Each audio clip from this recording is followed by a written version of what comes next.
Hello students, welcome to my channel. দেখো, আজকে শব্দ শব্দ নিয়ে আমরা আলোচনা করব। শব্দ নিয়ে কিছু কিছু টপিক আমরা আজকে তুলে ধরবো।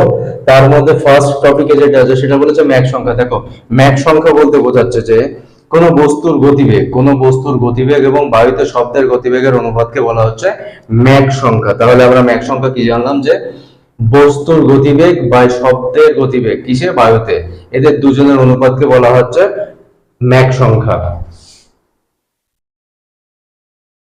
দেখো, নেক্সট শব্দের যে টপিক সেটা বলেছে কম্পাঙ্ক। দেখো, কম্পাঙ্ক বলতে বোঝাচ্ছে এক সেকেন্ডে যতগুলি পূর্ণ কম্পন বা তরঙ্গ সৃষ্টি করে বা সম্পন্ন করে।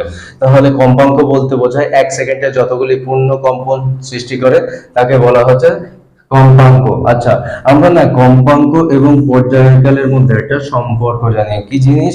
কম্পাঙ্ক আর পর্যায়কাল হচ্ছে একজন একজনের ব্যস্তানুপাতিক, অর্থাৎ কম্পাঙ্ক ইকুয়াল টু 1 বাই পর্যায়কাল। তাহলে এখান থেকে দেখো, যদি পর্যায়কাল বেশি হয় তাহলে কম্পাঙ্ক কিন্তু কমে যাবে। ঠিক একইভাবে কম্পাঙ্ক যদি বেড়ে যায় তাহলে পর্যায়কাল কমে যাবে। এই ক্ষেত্রে আমরা কম্পাঙ্কের একক আমরা বের করব। কম্পাঙ্কের একক কি হবে? তাহলে 1/পর্যায়কাল।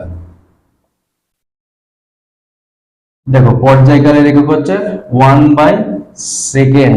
পর্যায়কালের একক সেকেন্ড, 1/সেকেন্ড। তাহলে সেকেন্ডকে যদি উপরে তোলা হয় তাহলে কি আসবে? সেকেন্ড টু দি পাওয়ার -1, অর্থাৎ ইনভার্স। তাহলে কম্পাঙ্কের একক কি? সেকেন্ড টু দি পাওয়ার -1, যেটাকে আমরা কম্পাঙ্কের একক এইচজেড অর্থাৎ হার্টজ দ্বারা প্রকাশ করা। অর্থাৎ আমরা আরেকটা জিনিস জানতে পারলাম যে কম্পাঙ্কের একক হচ্ছে হার্টজ। দেখো, এখানে একটা অঙ্ক দিয়েছি। অঙ্কটা বলেছে একটি সরল দোলকের পর্যায়কাল 0.2 সেকেন্ড হলে কম্পাঙ্ক কত হবে। আমরা কিন্তু ঠিক এর আগের টপিকে বলে এসেছি কম্পাঙ্ক এবং পর্যায়কালের মধ্যে একটা সম্পর্ক আছে। তাহলে কি জানি কম্পাঙ্কের সঙ্গে পর্যায়কালের সম্পর্ক? কম্পাঙ্ক সমান সমান 1/পর্যায়কাল। পর্যায়কাল দেখো, আমাদের পর্যায়কাল দেওয়া আছে 1/2। তাহলে 1/0.2, 1/0.2 কে আমরা যদি ক্যালকুলেশন করি তাহলে আসে 5। দেখো, এই 5 আমরা এককটা কি লিখবো? কম্পাঙ্কের একক কিন্তু বলে রেখেছি হার্টজ। তাহলে কম্পাঙ্কের একক যদি হার্টজ হয় তাহলে এখানে আনসারটা কত পেলাম?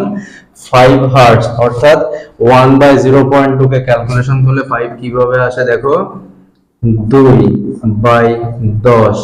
এই 10কে যদি আমরা উপরে নিয়ে যাই, নিচে 2 থাকে, 2 দিয়ে কাটলে 5 আসে। তাহলে কত পেলাম? কম্পাঙ্ক 5 হার্টজ।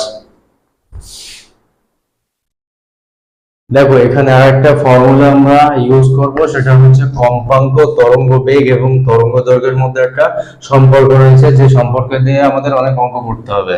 দেখো, এখানে কম্পাঙ্ককে আমরা n বলি, তরঙ্গ বেগকে যদি v বলি এবং তরঙ্গ দৈর্ঘ্য যদি ল্যামডা বলি, দেখো এটাকে ল্যামডা বলা হয়। তাহলে কম্পাঙ্ক, তরঙ্গ বেগ এবং তরঙ্গ দৈর্ঘ্য এদের মধ্যে একটা সম্পর্ক পাবো, সেটা হচ্ছে তরঙ্গ বেগ v equal to n lambda. এটা হচ্ছে কম্পাঙ্ক, তরঙ্গ বেগ এবং তরঙ্গ দৈর্ঘ্যের মধ্যে সম্পর্ক। এখান থেকে আমরা একটা অঙ্ক করব, খুব সহজে করতে পারবো। একটা অঙ্ক আমরা দেখি। দেখো, একটা অঙ্ক দেওয়া আছে 100 হার্জ কম্পাঙ্কের কোন তরঙ্গ দৈর্ঘ্য যদি 320 সেন্টিমিটার হয় তাহলে বেগ কত। এই ফর্মুলা দিয়ে আমরা অঙ্কটা করব। কি জানি? বেগ অর্থাৎ তরঙ্গের বেগ সমান সমান v equal to n lambda.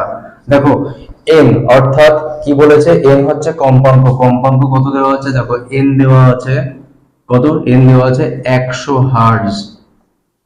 আচ্ছা, ল্যামডা অর্থাৎ তরঙ্গ দৈর্ঘ্য দেওয়া আছে 320। দেখো, 320 সেন্টিমিটারে আছে, এটাকে আমরা মিটারে নিয়ে আসলাম। এটা হচ্ছে ল্যামডা। আমরা এখানে যদি মান বসিয়ে দিই তাহলে কত আসে? 100 ইন্টু 320/100। শূন্য শূন্য ক্যান্সেল হলে তাহলে কত আসে? 320। দেখো, তরঙ্গের বেগ তরঙ্গের বেগ কত পেলাম? 320। 320 এর নিশ্চয় একটা একক থাকবে। তাহলে যেহেতু এসআই একক, তাহলে মিটার পার সেকেন্ড। এখান থেকে আমরা আরো একটা এমসিকিউ জানতে পারলাম, সেটা হচ্ছে বেগের এসআই একক হচ্ছে মিটার পার সেকেন্ড। তাহলে সিজিএস এককটা কি হবে? সিজিএস একক হবে সেন্টিমিটার পার সেকেন্ড।